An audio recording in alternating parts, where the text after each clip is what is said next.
Hello everyone, welcome to I exam B. मैं स्वागत है आप सभी का एग्जाम बी के इस प्लेटफॉर्म में to make your preparation 50% faster. मेरा नाम है कैलाश तिवारी और अपनी आज की इस वीडियो में हम कुछ इंटरेस्टिंग डिस्कस करने वाले हैं। बट उससे पहले मैं एक आपकी क्वेरी डिस्कस करूं। बहुत सारे स्टूडेंट्स के मुझे मैसेज आते हैं कि सर मेरे क्वांट्स में इतने नंबर आ रहे हैं, रीजनिंग में मेरे इतने नंबर आ रहे हैं, इंग्लिश में इतने नंबर आ रहे हैं, क्या मेरा सिलेक्शन होगा कि नहीं होगा ना। ये एक बड़ा टेंशन रहती है हमेशा एग्जाम देने के बाद। और हमें लगता है यार ये पता नहीं, क्योंकि आप कितनी भी प्रिपरेशन करेंगे ना मेंस में, रह रह के आपको यही ख्याल आएगा चाहे हम कुछ भी बोलें। देखो दोस्तों, एक चीज हमेशा ध्यान रखिए, जो हो गया ना उसको तो आप कभी भी चेंज नहीं कर सकते हो। बट यहाँ पे एक चीज ध्यान रखनी है हमको ना। अब एक तो अगर आपकी एक्यूरेसी सही रही है, आपने अपनी तरफ से एक्यूरेसी पे काम किया है, देन बी कॉन्फिडेंट, आपका सिलेक्शन होगा। और अगर आपको फिर भी डाउट लगता है ना, तो देखिए एक चीज यहाँ पे ध्यान रखिए, आप जो पढ़ने वाले हो वो एग्रीकल्चर सब्जेक्ट ही है। एग्रीकल्चर सब्जेक्ट आपका और भी एग्जामिनेशन में काम आने वाला होता है। तो ऐसा तो नहीं है कि वो सिर्फ इसी एग्जामिनेशन के लिए पढ़ना है। ये क्वेश्चन नाबार्ड के स्टूडेंट्स के लिए बहुत डिफिकल्ट होता है, क्योंकि उनको वो सब्जेक्ट पढ़ने जो शायद और बाकी एग्जामिनेशन में उनको हेल्प नहीं करेंगे। बट यहाँ पे तो ये आपका अपना सब्जेक्ट है, तो मुझे नहीं लगता कि इसमें आपको कुछ वैसे सोचना चाहिए। और एक दूसरे तरीका होता है यहाँ पे, जब ये चीजें सारी हावी होती हैं, क्योंकि अगेन फिर वही बात होती है, कुछ भी कहें तो मन कम लगता है। तो आपको ना चीजों को इंटरेस्टिंग बना के पढ़ना है, सो दैट कि आप उसमें ज्यादा फोकस कर पाए। और वो इंटरेस्ट कैसे जनरेट होता है अगर आप देखेंगे, तो उन टॉपिक्स को आप लीजिए जिनमें आप ज्यादा इंटरेस्टेड है। बट अगेन फिर वो एग्रोनॉमी और सोशल साइंस नहीं होना चाहिए, क्योंकि आप फिर से उसमें लग जाएंगे। दूसरा सबसे अच्छा तरीका होता है, आप ना प्रीवियस ईयर पेपर देखिए और उनको एनालाइज करिए, है ना। सिर्फ इतना काम करेंगे ना तो आपको बहुत सारी चीजें जानने समझने को मिलेंगी। रूटीन टाइप की पढ़ाई मत कीजिएगा। अगर आप फिर से बुक खोल के ही बैठ के पढ़ने लग जाएंगे ना, तो ट्रस्ट में आप फिर से यहीं पहुंच जाएंगे, चाहे आपकी एक्यूरेसी कितनी अच्छी क्यों ना हो, है ना।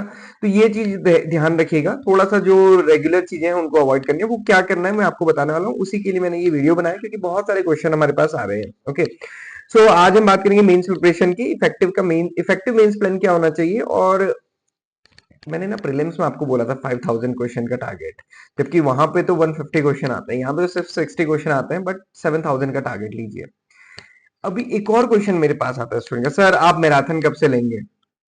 दोस्तों मैं आपको एक चीज बता दूं, जब मैं कॉलेज में था ना, तो मैराथन्स तो ठीक है, बट आप देखोगे जो कॉलेज में एनुअल मीट होती हैं, स्पोर्ट्स इवेंट होते हैं, उसमें 1600 मीटर वाली रेस होती है और नॉर्मल 100 मीटर 400 मीटर वाली भी रेस होती है ना। तो यहाँ पे हम ये लॉन्ग रेस हो गई, ये स्प्रिंट हो गए। तो मैंने जो ना जनरली स्प्रिंट्स में ही पार्टिसिपेट किया है ना। मैराथन्स वगैरह तो हम दौड़ लेते तो पीछे ही रहते थे। बट मैराथन्स में मेरा कोई बहुत बड़ा इंटरेस्ट नहीं है। और आपने भी आज तक देखा होगा, हमने ऐसी कोई बड़ी मैराथन नहीं की है। हमने कभी एक आधा बार की है, बट हमारा फोकस क्या रहता है कि हम शॉर्ट टू द पॉइंट आपको चीजें प्रोवाइड करें, सो दैट कि आपके उससे टाइम बचे। अब वो टाइम बचा के आपको करना क्या है वो मैं आपको बता रहा हूँ। देखिए, क्योंकि मैराथन तो बहुत जगह चल रही होंगी, आप सारी चीजें फॉलो भी कर रहे होंगे, बट एक चीज और कीजिएगा। हमने ना आपको दो पीडीएफ शेयर की है इस बीच में। एक तो प्रीवियस ईयर एएफओ के मेंस का बुकलेट, इसमें लास्ट 9-10 ईयर के क्वेश्चंस का कंपाइलेशन है। इसके डिस्क्रिप्शन बॉक्स में मैं लिंक दे दूंगा, आप डाउनलोड कीजिएगा। सिमिलरली बहुत सारे और जो एग्रीकल्चर एग्जामिनेशन है उनका पीडीएफ भी, अगर आप इन दोनों को देखोगे ना, तो आपके टोटल मिला के लगभग 2000 क्वेश्चन इसमें हो जाएंगे। अब आपको क्या करना है, अगेन बुक खोल के बैठेंगे, रिवीजन करेंगे, तो उसमें शायद आपका मन थोड़ा कम लग सकता है। तो आपको क्या करना है, जो भी क्वेश्चंस है, हर एक क्वेश्चन है ना, आपने क्वेश्चन पढ़ा, आप ना उसके ऑप्शंस देखिए, है ना। आप ऑप्शंस देखिए और उन ऑप्शंस को थोड़ा सा एनालाइज करते हुए चलिए। इसका प्रिंट आप ले सकते हैं, है ना। आप इसका प्रिंट लीजिए, इसके इसको आगे ऑप्शंस को एनालाइज कीजिए, उसके आगे कुछ ना कुछ लिखिए जो भी आपको याद आता है। इस टाइप से कुछ बनाइए, सो दैट कि आपकी प्रिपरेशन अच्छी हो। एक और चीज मैं आपको बताऊंगा, जो थोड़ा करना डिफिकल्ट होता है, वो क्या होता है, अपना फ्रेंड्स का ग्रुप बनाइए, 2-3 फ्रेंड्स का, और उनके साथ डिस्कस कीजिए डेली कि भाई आज तुम भी ये 2023-24 का पीआईबी पढ़ के आओ, मैं भी पढ़ के आता हूँ, और इसको डिस्कस करेंगे question wise, option wise. But ये ग्रुप दोस्तों 2 से 3 का ही होना चाहिए। इससे ज्यादा होगा ना, तो फिर आपको पता ही है बाकी चीजें हो जाएंगी, पढ़ाई नहीं होगी बस। तो ये दो तरीके हैं जिसके थ्रू आप इसको कर सकते हैं, है ना। बाकी तो हम आपको हेल्प करेंगे ही। मैंने जैसे आपको बताया कि मैराथन्स पे तो हम नहीं फोकस करेंगे, हम आपके लिए short rapid fire session type की लेकर आएंगे।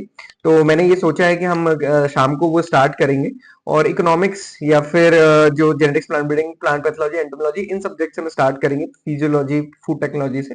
आप हमें बताइएगा कि कौन से टॉपिक से स्टार्ट करना है, कमेंट बॉक्स में मुझे जरूर बताइएगा। ओके, मैंने अभी तक तो सोचा है इकोनॉमिक्स, बट आप बताइए किसमें करना है। इकोनॉमिक्स है, current agriculture, agriculture schemes and data वगैरह, ये आप बताइएगा। ओके, बहुत सारे स्टूडेंट्स ने मुझे मैसेज किया भी है, तो हम शुरू करेंगे उसको बेसिकली, बट आप थोड़ा सा बताइएगा।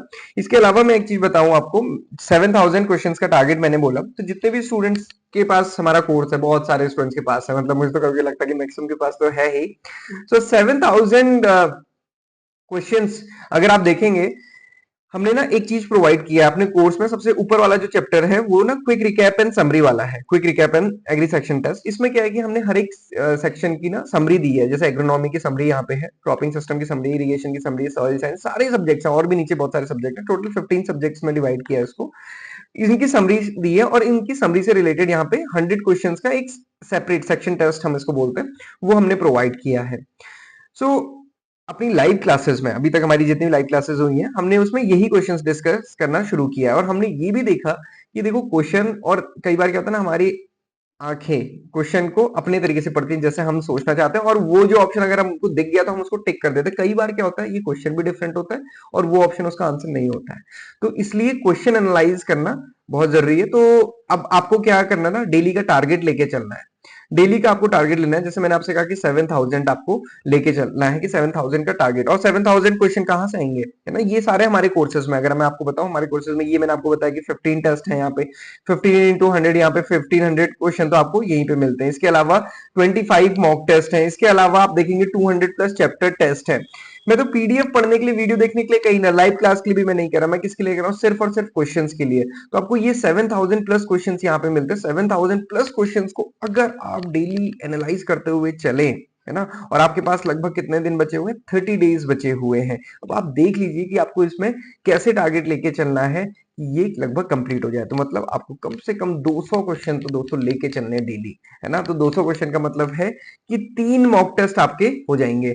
सो 3 मॉक टेस्ट अगर डेली आप लेके चलते हैं तो डेफिनेटली आपकी एक अच्छी प्रिपरेशन होगी। ये आपने प्रीलिम्स में भी देखा था, बहुत स्टूडेंट्स ने मुझसे कहा कि सर क्वेश्चंस डेफिनेटली हमें हेल्प करें। और मैं आपको सही बताऊं, आप बहुत ज्यादा पढ़ते रहेंगे ना, पढ़ने का कोई एंड नहीं है, और ज्यादा पढ़ के भी कई बार हमें कंफ्यूजन हो जाता है क्योंकि ऑप्शन ऐसे मिल जाते हैं। तो वहां पे अगर आपने क्वेश्चंस की प्रैक्टिस की होंगे तो आपको पता चलेगा कि रिलेटिव सही ज्यादा कौन सा है, इसलिए मॉक टेस्ट ज्यादा आपको हेल्प करते हैं। मैराथन्स में भी आप देखेंगे कि एमसीक्यूज डिस्कस होते हैं, बट अगेन वो टाइम टेकिंग बहुत ज्यादा प्रोसेस है, और उसमें आप वही सोचेंगे जो टीचर बोल रहा है, आप खुद से कुछ नहीं एनालाइज कर पाएंगे, है ना।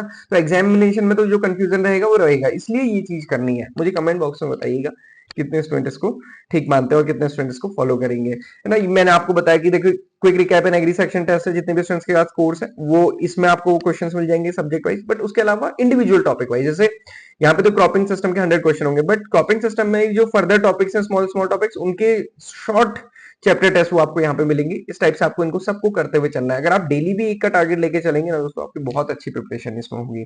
और आप ट्रस्ट करिए कि आईबीपीएस के लिए करंट एग्रीकल्चर से रिलेटेड सारी चीजें जितनी एग्जाम भी प्रोवाइड करेगा ना, वो कोई नहीं करेगा। तो इसलिए आपको बहुत अच्छे से प्रिपरेशन करनी है, बस डेली का टारगेट जरूर लेना है। और कुछ भी डाउट आता है ना, आप मुझे मैसेज कर सकते हैं टेलीग्राम में। मैं शाम को डेली, थोड़ा लेट भी हो जाता है, मैं आपको जनरली रिप्लाई करता ही हूँ, आप लोगों ने देखा भी होगा। इवन यहाँ पे भी कमेंट बॉक्स में मैं कोशिश करता हूँ कि मैं रिप्लाई करूँ, है ना, अनलेस कि आप कुछ वैसी ही बातें ना करें जैसे हम कहते थे बैंक में क्या होता था।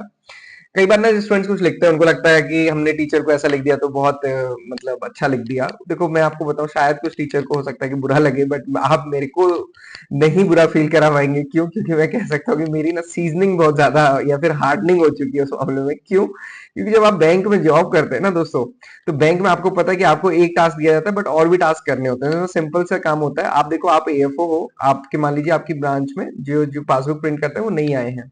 अब आपको लोन करना, रिकवरी करनी, बाकी बड़े काम है ना। कोई आ गया पासबुक प्रिंट, उसके लिए तो यही काम इंपॉर्टेंट है। अब उसने आपसे कहा कि पासबुक प्रिंट कर दो, आप कुछ ना कुछ बोलोगे उसको, वो भी कुछ ऐसी बातें बोल के जाएगा, नहले पे दहला कहते हैं जिसको। अभी फिर क्या होता है ना, इन सारी चीजों पे ही सोचने पे आप बैठेंगे तो आप कुछ कर नहीं पाएंगे। तो इसलिए आपको ये देखना होता है कि रिलेटिव इंपॉर्टेंट क्या है। तो इसीलिए मैं कहता हूँ कि मेरी वीडियो के नीचे कुछ भी कमेंट कर दोगे, उससे क्या ही फर्क पड़ने वाला है, मुझे तो नहीं फर्क पड़ने वाला, तो फिर आपको क्या फायदा होने वाला है, कोई फायदा नहीं। तो इसलिए पॉजिटिव कंस्ट्रक्टिव ऐसी चीजें पूछिए जिससे कि आपको बेनिफिट हो और आपका एग्जाम निकले, है ना। बाकी तो अगर मजाक मस्ती ही करनी है तो कोई दिक्कत नहीं, हम भी कर लेंगे, है ना। आप कुछ भी कमेंट कर सकते हो, मेरे को कोई उसमें आपत्ति नहीं, मैं किसी को कुछ नहीं बोलूंगा। आपने देखा होगा मैंने कभी किसी को कुछ बोला भी नहीं है। तो एंजॉय कीजिए जिस भी तरीके से आप करना चाहते हैं, चाहे पढ़ाई करके एंजॉय करना चाहते हैं, चाहे तमाशा करके एंजॉय करना चाहते हैं, वो चॉइस आपकी है। स्टडी प्लान हमने दिया है, आई होप कि आप उसको फॉलो कर रहे होंगे। डेली फॉलो करेंगे तो आपके सारे टॉपिक कवर हो जाएंगे, क्योंकि आपने देखा फूड टेक्नोलॉजी से भी क्वेश्चन आते हैं, डेटा से भी कभी कभी क्वेश्चन पूछे जाते हैं, करंट एग्रीकल्चर से भी। तो इसको क्रॉस करते हुए चलेगा, आपको भी एक फीलिंग ऑफ फुलनेस आएगी कि हाँ मैंने कवर किया है। सो दोस्तों इतनी सी बात थी। कल से हम रैपिड फायर सेशन शुरू करेंगे, जिसमें हम क्वेश्चन एंड आंसर्स डिस्कस करेंगे, बट थोड़ा सा स्पीड में, क्योंकि मैराथन में क्या होता है, क्वेश्चन देंगे आप आंसर करेंगे, टाइम बहुत बहुत लंबा टाइम जाता है उसमें। वो आपको शायद उतना रियलाइज नहीं हो पाता, अच्छा भी लगता है देखने में, बट होता नहीं है, क्योंकि हमारी आंखों को जनरली होता है ना, जो चीज अच्छी लगती है वो अच्छी होती नहीं है। अभी खाने में आप सभी को पता है मिठाई बहुत अच्छी है, बट कितने उसके साइड इफेक्ट है वो सभी आपको पता ही है। सो वो थोड़ा सा समझते हुए आपको करना है। So this is all, I hope कि आज से सारे स्टूडेंट्स प्रिपेयर करेंगे, अच्छे से पढ़ेंगे।